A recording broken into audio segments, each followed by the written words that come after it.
Bonjour à tous, Henri Saporta, je suis le rédacteur en chef d'Emballage Magazine et j'ai le plaisir d'animer aujourd'hui le 3e plateau Innovation Lab Génération Startup.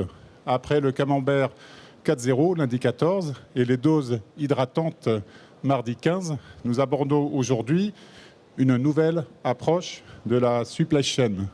Et j'ai le plaisir d'accueillir pour ce plateau Nicolas Sala à ma gauche et Jacques Lemonnier. Alors Nicolas, nous nous sommes rencontrés il y a 2 ans sur Emballage 2014, ici même, et vous avez fait à cette édition du salon ce qu'on appelle le buzz, c'est-à-dire que vous avez proposé une machine à fabriquer des palettes en carton. Et cette machine a été conçue par la société que vous avez créée tous les deux, IP3 Concept, c'est la start-up, et vous commercialisez IP3 System, qui est cette solution de fabrication de palettes en carton. Et nous allons voir au cours de ce plateau que cette nouvelle solution vous permet de proposer une nouvelle façon d'envisager la supply chain, la logistique, avec une nouvelle façon de fabriquer ces palettes. Alors, comment l'aventure a commencé et comment vous vous êtes rencontrés? Nicolas. Alors tout d'abord, bonjour à toutes et tous. Donc Nicolas Sala, je suis le président d'IP3 Group, la maison mère d'IP3 Concept, petite structure start-up. Donc moi je suis issu des grands comptes en tant que directeur développement et directeur achat packaging dans des grands comptes, grandes sociétés internationales. J'ai rencontré Jacques Lemonnier au sein du marché sur des problématiques packaging, dans des expertises conseils, en accompagnement des grandes sociétés sur la partie supply chain et la partie conception, développement et achat packaging. Jacques. Oui, donc Jacques Lemonnier, directeur général d'IP3 Group, d'IP3 Concept. Je suis issu de l'environnement industriel avec une expérience packaging forte. Et donc, on s'est rencontrés effectivement sur un parcours packaging. Et donc, entre-temps, j'ai développé ce process à l'international.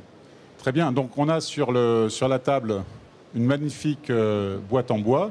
Je peux dire qu'elle a été fabriquée par l'entreprise Blanchet. Florence Blanchet était sur le plateau dans la matinée. Et donc, c'était le trophée de l'Oscar de l'emballage en 2014, car votre produit a fait le buzz et il a aussi séduit le jury par son caractère innovant et cette nouvelle approche.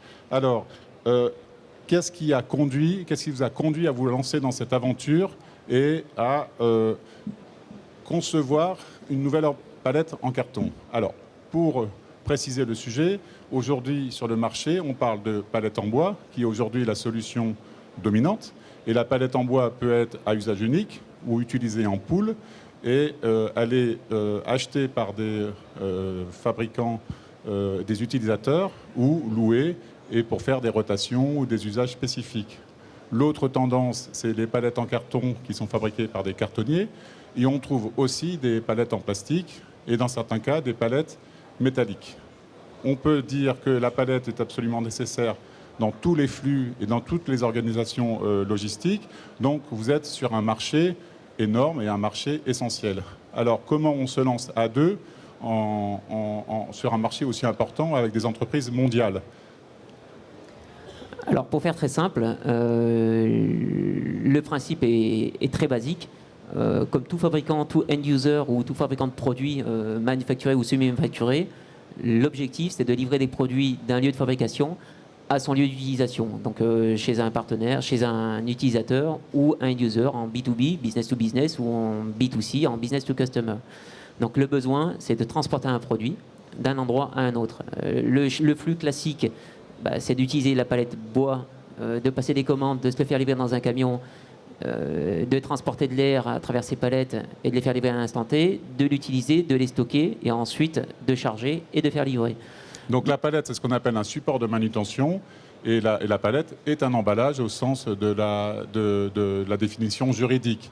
Alors Jacques, qu'est-ce que vous avez, quelle est votre part dans cette aventure? Vous avez à côté de vous des cubes. Que sont ces cubes? Alors, avant tout, ces cubes, c'est... Vous êtes un inventeur? Non, pas du tout. Vous êtes un géotrouve-tout? Non, pas du tout. Alors vous aimez jouer au Lego? Peut-être. Alors vous avez inventé un cube en carton? Effectivement, mais avant tout, c'est l'émanation d'une étude de marché. Mettre au point un système et s'il n'y a pas d'étude de marché, ça vaut 0. Et donc c'est une de mes compétences, et suite à l'étude de certains marchés, je me suis rendu compte que le marché de la palette est un marché gigantesque. On atteint 5 milliards de production de palettes par an en bois. 5 milliards de palettes. Palettes, Par an en bois. C'est 100 milliards de flux par an sur la planète.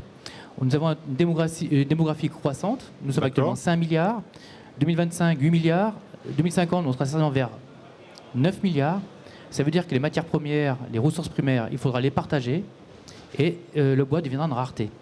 Puisque, effectivement, c'est plus intéressant de fabriquer des meubles, des tables, des chaises ou des chalets ou même du papier que de fabriquer des palettes en bois à bas coût qui parfois sont jetées, sachant que le marché de la palette bois, c'est au moins 30% du marché qui est du one-way. Donc, dans votre approche de ce marché, déjà, vous partez de la gestion de la ressource. Parce que le bois est aussi une ressource renouvelable. On va parler du carton, mais qu'est-ce qui va faire la différence de votre invention? Puisqu'on va le dire, c'est breveté, vous allez nous expliquer. Tout à fait. En fait, le marché, il faut capter ce que l'on peut prendre. Effectivement, la palette bois restera toujours. Mais tout à l'heure, j'ai expliqué que 30% du marché, c'est du one-way.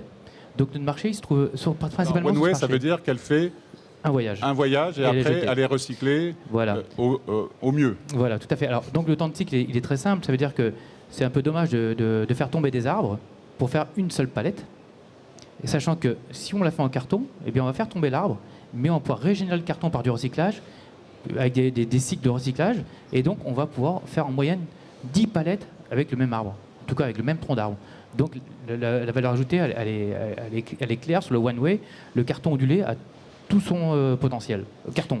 Donc, dans votre invention, il y a la gestion de la ressource et il y a la réutilisation de la ressource dans ce qu'on appelle aujourd'hui l'économie circulaire. Votre approche, c'est de dire qu'aujourd'hui, sur le marché de la palette à usage unique, vous privilégiez la voie du recyclage, c'est-à-dire que la palette est utilisée, elle arrive à destination et elle rentre dans le flux de recyclage des caisses en carton qui ont sans doute été palettisées sur ce support de manutention. Et ça fait un seul matériau. Tout à fait. Donc on va bien cibler les marchés, effectivement, pour pas tout transporter.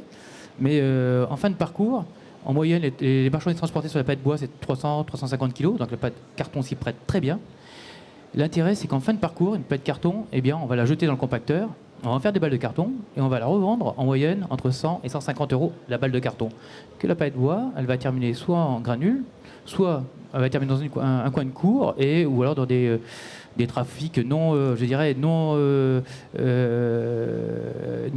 normalisés, si vous voulez. Alors maintenant, on a défini le cadre de l'idée, de la création de la société. Maintenant, quel est le projet et comment on peut l'expliquer? Si une palette est fabriquée sur un lieu de fabrication de palettes, il y a un moment ou l'autre, la palette va être transportée telle qu'elle pour aller sur le lieu d'utilisation. Donc il y a des camions qui transportent des palettes vides. C'est ça votre approche. Alors Nicolas, votre projet, vous avez conçu une machine à fabriquer des palettes. Alors le mot savant, c'est in situ. En fait, c'est sur le lieu d'utilisation. Quelle est votre approche et quel est l'avantage de cette solution? Alors on a un petit pitch, quand on discute avec des gens novices, on a une innovation de rupture, c'est-à-dire que le flux classique, on le casse. On parle de développement durable, de protection de l'environnement, de réduction des coûts, d'écono-conception. Et pour faire simple, on a inventé le photocopieur qui fabrique des palettes. Aujourd'hui, personne ne se pose la question. Le photocopieur à palette. Le photocopieur à palette. Sympa. Ça, c'est un projet de start-up. Pour faire très simple, le pitch, c'est le photocopieur à palette. Aujourd'hui, on ne se pose pas de questions. Un photocopieur, on le loue. On ne se pose pas de questions. On met des feuilles dedans et ça doit fonctionner. On obtient une feuille copiée et on ne se pose pas de la question sur le résultat. Et notre concept est très simple. On a une machine qui fait moins de 30 mètres carrés. Subdivisé en une machine qui fabrique un plot et à partir de ce plot-là, on fabrique des supports de charge palettes sur lesquels des plaques sur lesquelles on colle des plots, les machines collent des plots et ça permet sur place pour un fabricant de produits ou un prestataire de service de produire le support de charge qui est la palette sur mesure à la juste valeur. Alors, on n'a pas amené sur le plateau la machine à fabriquer cette palette, elle prend un peu de place, mais le résultat, c'est ces plots qui sont à côté de Jacques. Et ensuite, une fois que les plots sont fabriqués, évidemment, ils sont résistants parce que vous avez conçu un système qui peut supporter des charges. Et dessus, on colle un plateau en carton. Et tous ces éléments sont livrés à plat chez l'utilisateur. Donc, le gain de place dans un camion de transport, de palettes, est évidemment très important. Quel est le ratio? Le ratio, on va gagner, quand on transporte une base 1 en bois, on va transporter une base 3 x 3 en carton. Donc, 3 fois plus. Préplié. Donc, 3 fois moins de camions. Ouais. Moins de camions. Donc, on est sur les coûts indirects, forcément. Donc, moins de camions qui circulent dans la cour, par exemple. Donc, moins de gestion de flux. Même les chariots élévateurs dans l'usine, si on ne stocke pas de la palette bois dans la cour, eh bien, on est un système in situ comme le photocopieur, on est dans l'usine, moins de circulation de chariots élévateurs dans l'usine, vous voyez, on va économiser tous ces flux qui sont des coûts indirects, mais vraiment importants d'une usine. Moins de pollution, moins de saleté dans l'usine. C'est vraiment des choses très importantes. On fait des gains très importants sur les coûts indirects. Alors, est-ce que votre client, celui qui va fabriquer les palettes dans son usine, c'est son métier de fabriquer des palettes? Est-ce qu'il ne va pas préférer louer des palettes ou utiliser des palettes en carton toutes faites et prêtes à être utilisées? Pas forcément. Donc, l'intérieur de nos systèmes, encore une fois, comme l'a dit Nicolas, c'est des systèmes très light à utiliser.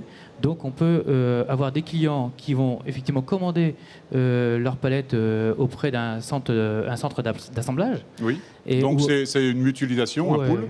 Tout à fait. Un centre de fabrication rapproché, par exemple? Tout à fait. Donc, soit c'est du fort volume, comme dans la GMS, et là, peut-être, ils vont vouloir intégrer le système dans leur site de production ou logistique pour justement produire leurs palettes en flux tendu. Alors, pardon, donc on a à peu près défini la proposition, donc fabriquer des palettes sur le lieu de production. On a dit au début que vous alliez réinventer la supply chain et que vous proposiez une nouvelle approche. Donc il faut séduire des clients, il faut commercialiser votre invention.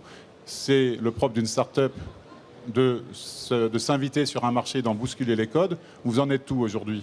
Donc ça fait 2 ans, donc depuis le salon de l'emballage, donc 2014, nous avons fait un bond assez important puisque aujourd'hui donc on passe à un accord avec une des filiales de Suez Environnement qui a pris le développement du marché en France. Donc c'est le produit justement qui est ici EPACube. Alors c'est ce qu'on appelle l'EPACube, c'est-à-dire qu'Epalia a pris une licence de votre invention, c'est ça, et propose à ses clients des palettes en carton fabriquées avec votre procédé. Tout à fait. Donc là, vous n'êtes pas lancé dans la fabrication de vos palettes, mais dans la mise à disposition de votre invention sur la base du brevet de la licence. Tout à fait. Nous, on met à disposition un concept on négocie avec nos clients, forcément, et donc le client, selon ses marchés, on va s'adapter, en tout cas, au niveau des solutions. Deuxième point qui est très important, donc aujourd'hui, notre progression, elle est rapide, puisque nous sommes déjà à l'international. Ça, c'est un point très, très important. Vous êtes en Algérie? Effectivement, nous sommes maintenant en Algérie et d'autres pays. Donc en Algérie, on vient d'installer une ligne de production courant octobre, permettant de produire 800 000 palettes à l'année. C'est la première ligne. 800 000 palettes. 800 000 palettes. Donc les deux pots, d'ailleurs, on a ici l'Algérie, ici on a la France. Donc c'est une progression qui est très forte. Donc, Alors Nicolas, l'aventure a commencé en 2014 sur le salon qui s'appelait alors le salon de l'emballage. Aujourd'hui c'est All for Pack. Est-ce que participer à un salon, c'est vraiment une caisse de résonance et un booster de l'activité? Oui, pour revenir à 2014, oui, ça a été on était très peu connus. On était connus que par la société de conseil. Et puis suite aux Oscars de l'emballage d'une part, et puis la présence, je vais citer l'anecdote, Henri, qu'on avait cité lors des Oscars de l'emballage. Pour la petite anecdote, le jour où on est arrivé lors de la préparation du salon, l'organisateur, par une petite erreur, avait une zone de stand très vide sur le pôle innovation. Et puis il nous dit, si on avait su, on vous aurait demandé d'amener des palettes pour pouvoir combler.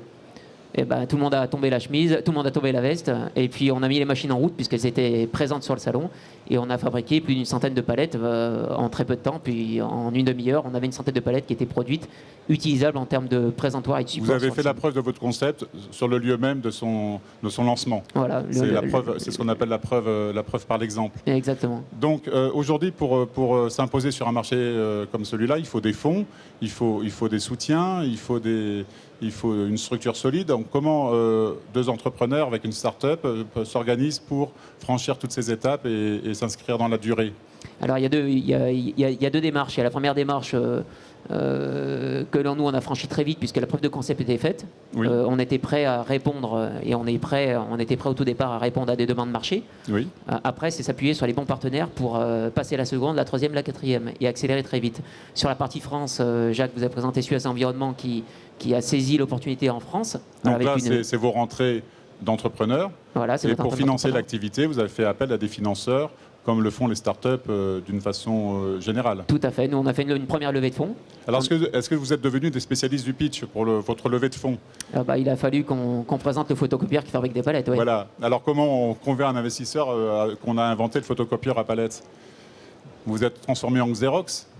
On ne s'est pas transformé en Xerox, on s'est transformé En évangélisateur. en utilisateur qui apporte une solution sur le marché. D'accord. Et quels sont vos projets à court terme aujourd'hui, donc sur ce marché-là? Est-ce que vous avez des choses qui vont se déclencher? Alors, on a le gros objectif, c'est de pérenniser un partenaire français qui est aujourd'hui des Suez Environnement et surtout d'accélérer très fort, d'une part avec la recherche. Aujourd'hui, on a des pistes, mais on a encore des discussions et on est ouvert à de prochaines discussions pour accélérer très fort à l'international. Donc, de trouver un interlocuteur et un partenaire à l'international, qui soit onduleur ou utilisateur ou prestataire de service. Et à la clé, on a une ouverture du capital avec une levée de fonds de 4 millions d'euros qui se prépare À court terme. à très court terme. Donc, vous êtes convaincant. On est plutôt convaincant. Alors, il y a quelque chose qu'on n'a pas abordé, c'est que votre solution correspond vraiment à énormément de marchés, parce que comme la palette est fabriquée sur place et qu'on l'adapte à tous les besoins, vous pouvez coller autant de plots que nécessaire sur la plaque en carton, voire coller 2 plaques pour obtenir une résistance supérieure, et vous pouvez transporter une coccinelle ou un éléphant. C'est à peu près les possibilités de votre solution. Tout à fait. On est le produit à la dimension du besoin et surtout on peut parler des notions comme analyse de la valeur. Aujourd'hui avec le marché qui se tend en termes de coûts, aujourd'hui on est les seuls produits sur le marché qui en moins de 30 secondes au pied d'une fabrication de produits. En combien? En moins de 30 secondes. Moins de 30 C'est-à-dire que secondes. vous pouvez décider de savoir si vous allez mettre sur une palette, on peut le voir ici, notre plot, on peut le voir ici, on va Donc, le voir en gros là, plan. on voit un box, c'est ce qu'on appelle un box palette. Oui. Voilà. Alors- Donc il y a la caisse en carton dessus et la caisse en carton et la palette en carton dessous. Tout à fait. Jacques me passer un plot. Et ça, c'est le plot qui supporte. Donc là, il y en a une machine qui fabrique un plot. Et cette machine-là, après, on décide vraiment au dernier instant sur des ordres de fabrication si on met 4, 5 ou 9 plots. Alors Donc- finalement, c'est la palette 4.0, c'est-à-dire qu'elle est fabriquée en continu en fonction des besoins et de l'adaptation de la production et de la demande. Donc c'est une palette très moderne finalement. C'est une palette très moderne et on va citer un exemple très pragmatique. Aujourd'hui, Ikea produit plus de 24 millions, pour son propre compte, utilise 24 millions de palettes. Et aujourd'hui, il utilise déjà un concept sur la partie fabrication qui est exactement similaire. Donc vous regardez chez Ikea, c'est la meilleure publicité qui puisse exister. Et nous, ce qu'on a révolutionné, c'est le plot et surtout l'obtention du plot in situ, ce qui n'existe nulle part dans le monde entier. Et alors, ça a suscité de la concurrence. Il y a d'autres solutions sur le marché où vous faites votre bonhomme de chemin. Comment ça se passe? Alors, il existe des solutions techniques, mais il n'existe aucune solution complète pour que le couple produit, process sur place in situ, avec une maîtrise des coûts en moins de 30 secondes, ça n'existe pas. Donc, merci à tous les deux. Qu'est-ce qu'on peut souhaiter à une start-up? Bon vent dans l'aventure. La levée de capitaux va bien se passer. C'est une somme conséquente. D'abord, la recherche de partenaires. La avec recherche de qui partenaires. Et ensuite, la levée de capitaux qui Voilà. permet d'accélérer. Et donc après, de nouveaux contrats en France et à l'étranger pour faire la preuve de la robustesse de votre concept. Tout à fait. Et Merci donc, à on pourra en tous. reparler dans 2 ans. Et on en reparle dans 2 ans et avant, si nécessaire, je serai là.